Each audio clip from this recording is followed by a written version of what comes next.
Welcome back for another installment of Telling God's Story. When we left off, we had heard about Abraham, who finally had his promised son Isaac, and then was instructed to sacrifice him to the Lord, only to be stopped at the last minute as God preserved his son Isaac.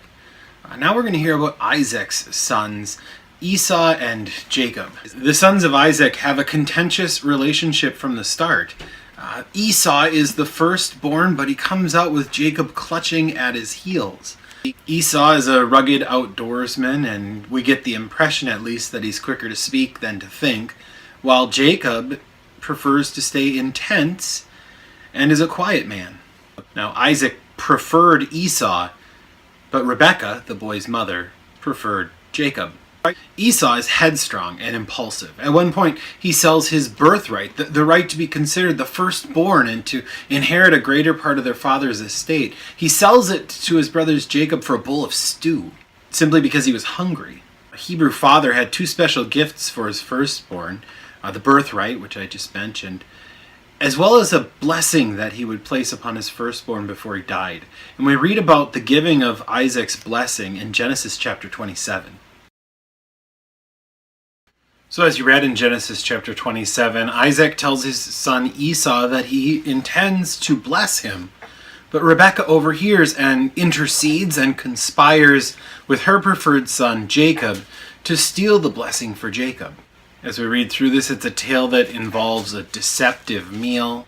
Jacob dressing in his brother's clothing and putting the skin of goats on his hands and on his neck. Jacob lying directly to his father. And Isaac setting aside his suspicions and delivering his blessing to Jacob, who was claiming to be Esau anyway. The blessing that Isaac delivers to Jacob is a profound one. Let me share it with you from chapter 27, again starting in verse 27. Isaac says, "See, the smell of my son is as the smell of a field that the Lord has blessed." Again, because he's smelling Esau on Esau's clothes. "May God give you of the dew of heaven and of the fatness of the earth, and plenty of grain and wine. Let the peoples serve you and nations bow down to you. Be Lord over your brothers, and may your mother's sons bow down to you. Cursed be everyone who curses you, and blessed be everyone who blesses you." That's not the kind of blessing you can duplicate, that everyone would serve you and that you would be Lord over nations. And so when Esau approaches, he comes seeking a blessing from his father as well. The duplicity of Jacob and Rebekah is uncovered, and as Esau pleads with his father for a blessing, there just is no blessing to give. Jacob would be Lord over Esau. And so this introduces a hatred between the brothers, with Esau declaring that once his father Isaac was dead, he would kill his brother Jacob. As a result, Rebekah helps Jacob to flee. Jacob flees to Rebekah's family, to her brother Laban. As he is there with Laban, he works for Laban 7 years in exchange for marrying one of Laban's daughters. He intends to marry Rachel, but Laban tricks him into marrying Leah, and then he exchanges another 7 years of labor in exchange for marrying Rachel as well. With Rachel and Leah and their servants, Jacob ends up with 12 sons who are born. After his time of service to Laban ends in conflict, Jacob and all of his possessions and his family, they flee from Laban, and now he is going to encounter Esau. Again, a very nerve-wracking experience for him, I'm sure, based on how he left Esau. As he's getting closer to Esau, we read this really kind of interesting, different sort of text, where Jacob, he sort of stashes his family in a safe place and he's by himself, and we read about him wrestling with a man, and this man is not able to prevail against Jacob, and when morning comes, the man touches Jacob's hip socket and dislocates Jacob's hip. The man demands that Jacob would release him, but Jacob refuses unless this man would bless him. The man asks Jacob his name. Jacob says, "My name is Jacob."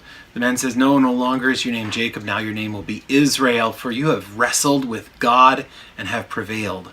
Israel is a word that means he strives with God, or he wrestles with God. Now that is to be Jacob's name. Names were important in the ancient world. Names described you. Names, they expressed your character. They spoke of who you were. Jacob, right after this, he asks the man, "What is your name?" And the man refuses to tell him. We see this also with Moses at the burning bush. He asks God, "What is your name?" And God won't tell him. He says, "I am who I am," which actually gets really close at what God's name would be. But he doesn't give him his name because in the ancient world it was understood that having someone's name gave you a certain amount of power over them in terms of knowing them as they are, knowing them for who they are. Jacob is given this new name, Israel. He strives with God, which is to describe not just him but his descendants as well, and how they have this ongoing struggle with God as their own nature led them to sort of fight against who and what God was calling them to be. A struggle that continued for centuries.